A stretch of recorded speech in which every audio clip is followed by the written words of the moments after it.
Next one is gravitational potential.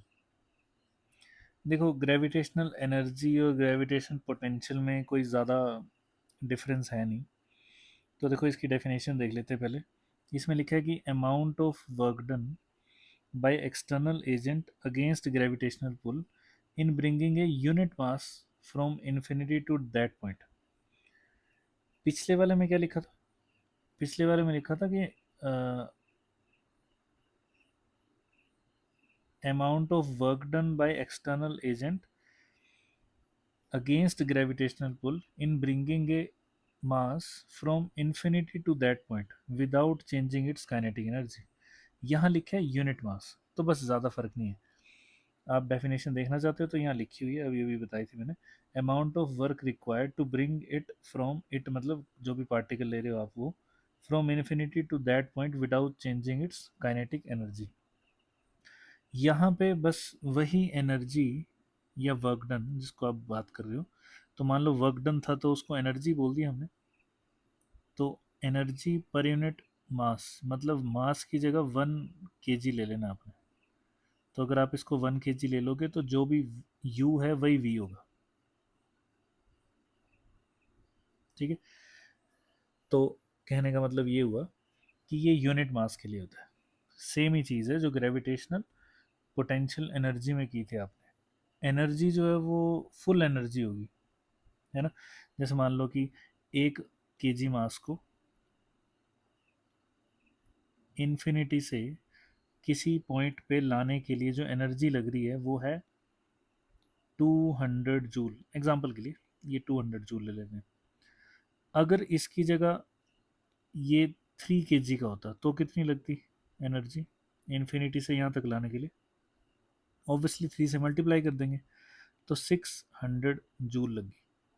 ठीक है, तो अब आप पर यूनिट मास नहीं देख रहे हो, अब आप क्या देख रहे हो? टोटल एनर्जी कितनी लग रही है। This is your you. और जो आप सेम चीज़ पर यूनिट मास देख रहे हो, मतलब इसी 600 को डिवाइड कर दो 3 kg से तो बना 200 जूल। ये आपका वी है। तो टेक्निकली बोला जाए तो V is equal to U divided by 1 kg, ऐसे समझ लो। वैसे फॉर्मूले में लिखा होता है यू अपॉन मास, तो यू बाय एम, तो मतलब एक एम कट जाएगा। तो जो फॉर्मूला यू का था वही वी का भी होने वाला है, बस एम नहीं होगा। तो मैं लिख देता हूँ यहाँ पे ग्रेविटेशनल पोटेंशियल वी जी, या वी लिखना है तो वी लिख दो, minus G M by R. ये आर वही आर होगा जो डिस्टेंस बिटवीन पार्टिकल्स होगा, मतलब सेंटर टू सेंटर डिस्टेंस। तो मैं इसको स्मॉल आर लिख देता हूँ। बाकी सिचुएशन बिल्कुल सेम है, काइनेटिक एनर्जी में कोई चेंज नहीं लाना है। एक किसी 1 यूनिट मास को, मतलब 1 kg मास को, ये 1 kg का मास है, इसको इन्फिनिटी से उठा के किसी ऐसे पॉइंट पे रखना है जो पॉइंट दूसरे मास से पहले, जो पहले लिखा था हमने, उस वाले मास से आर डिस्टेंस पे। बस ये फॉर्मूला है। ठीक है, अब इसी में एक नई चीज़ आ जाती है फिर। एक आपने ग्रेविटेशनल फील्ड भी पढ़ी होगी, विच इज़ ई। तो ई का फॉर्मूला होता था G M by R square, ऐसा कुछ। तो देखो मैं आपको दोबारा से लिख देता हूँ, ये हटा देता हूँ यहाँ से। वी जी आपको पता चल गया तो मैं इसको भी यहाँ से हटा रहा हूँ अभी के लिए। तो देखो 4 चीज़ें आ गई अब आपके पास। कौन कौन सी? एफ आ गया, F is equal to G M M by R square. उसी से रिलेटेड एक और चीज़ आ गई, U is equal to minus G M by एक और एम है अपॉन आर। ठीक है, तो मैंने आपको बताया कि इसका साथ में रिलेशन है, इन दोनों का आपस में क्या रिलेशन है? That is F vector is equal to minus del U by del X I cap minus del U by del Y J cap minus del U by del Z K cap. ये आ गया आपके पास। ठीक है, अब होगा क्या? एक ऐसा रिलेशन हमें मिलता है ई और वी के बीच में। तो देखो यहाँ ई लिख देता हूँ मैं। देखो ये दोनों हैं वेक्टर क्वांटिटीज ई और एफ। तो ई की वैल्यू आती है जी एम एम, एक एम है तो G M by R square. वैसे टेक्निकली यही एक्सेलरेशन ड्यू टू ग्रेविटी भी होती है, बट फिलहाल उसको इग्नोर कर रहे हैं। ई आ गया आपके पास, ये मतलब ग्रेविटेशनल फील्ड की बात हो रही है, सब कुछ ग्रेविटेशन है, तो मैं जी नहीं लगा रहा हूँ तब भी आपने मान लेना है कि वहाँ लगा हुआ है। अब आते हैं वी जी पे। वी जी जो आपने अभी अभी देखा, that is G M by R. ये सभी आर सेम है। ऐसे ही आप दो पार्टिकल के लिए ले सकते हो, एक के लिए। तो देखो बिल्कुल ऐसा ही एक रिलेशन जो आपने एफ के लिए लिखा है, वो सेम टू सेम किसके लिए आ जाएगा, ई और वी के लिए। तो देखो अगर मैं एफ में से एक एम हटा दूं तो ई बचता है वो, ऐसे ही यू में से एक एम हटा दूंगा तो वी बचेगा। तो देखो आप कॉमन निकाल के उड़ा दो। ये सिर्फ समझने के लिए बता रहा हूँ आपको।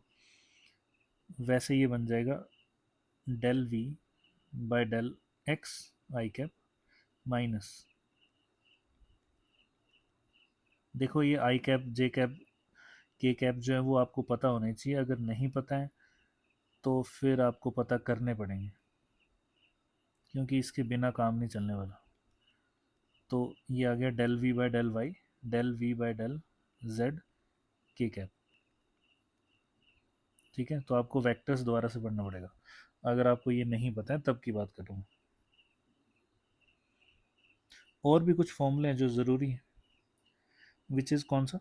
अच्छा देखो सेम क्वेश्चन वही बन जाएगा जो आपको मैंने u और उसके लिए लिखाया था, वैसा ही सेम क्वेश्चन यहाँ v के लिए बन जाएगा। मतलब v की वैल्यू आपको दी होगी जो कि मैंने सेम ही ली थी, तो मैं सेम ही ले लेता हूँ, 2x² y प्लस या माइनस भी हो सकता है वाई जेड, ये बन गया v। और आपको फाइंड करना था e, तो जो f का आंसर आया था वही सेम इसका भी आंसर आ जाएगा। ठीक है, तो वो आपने सॉल्व करके देख लेना दोबारा से। अब होगा क्या, कुछ एक और रिलेशन भी है जो आपको याद रखने। तो पहला मैं बता देता हूँ, सबसे पहले एफ और ई का, ये आपको ऑलरेडी पता है। ई इज इक्वल टू, देखो जब आप यहाँ वेक्टर लगा रहे हो तो आपको माइनस लगा लेना है, नहीं लगाना है क्योंकि वो डायग्राम में होता है। डायग्राम में अगर आपको शो करनी है फोर्स, देखो ये दो पार्टिकल हैं, इनकी फोर्स शो करनी है तो आप एक दूसरे की तरफ फोर्स शो कर सकते हो और आप डायरेक्टली एफ को पॉजिटिव लिख सकते हो। अदरवाइज रूल ये है कि जो अट्रैक्टिव फोर्सेज है उनको नेगेटिव लिखना है, तो वेक्टर फॉर्म में इसको नेगेटिव लिखना पड़ेगा आपको। ठीक है, अदरवाइज आप नॉर्मली सॉल्व करने के लिए तो कर ही सकते हो, क्योंकि एरो आपका वेक्टर का काम कर देता है, तो माइनस हट जाएगा, G M by R square कर सकते हो। लेकिन ये इसके साथ नहीं कर रहे हैं क्योंकि these are scalar quantities. Scalar quantities में पॉजिटिव नेगेटिव का मतलब डायरेक्शन नहीं होता है, क्योंकि उसमें डायरेक्शन होती नहीं। स्केलर क्वांटिटीज में पॉजिटिव नेगेटिव का मतलब होता है लॉस और गेन। जैसे यहाँ पोटेंशियल एनर्जी नेगेटिव है, इसका मतलब कि सिंपल, उसमें से कुछ चीज़ कम हो गई, मतलब लॉस हो गया उसमें एनर्जी, ऐसा कुछ। ठीक है, फिलहाल वो आप वर्क एनर्जी पावर में देख सकते हो जाके। तो अब देखो E इज इक्वल टू, ई का फॉर्मूला होता है एफ अपॉन एम।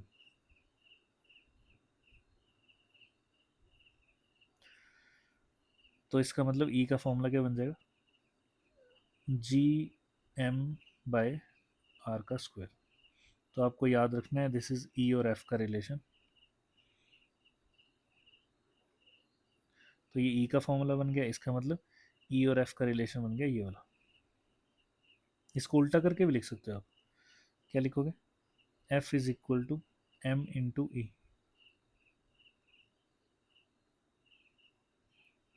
ठीक है, ऐसे भी चलेगा।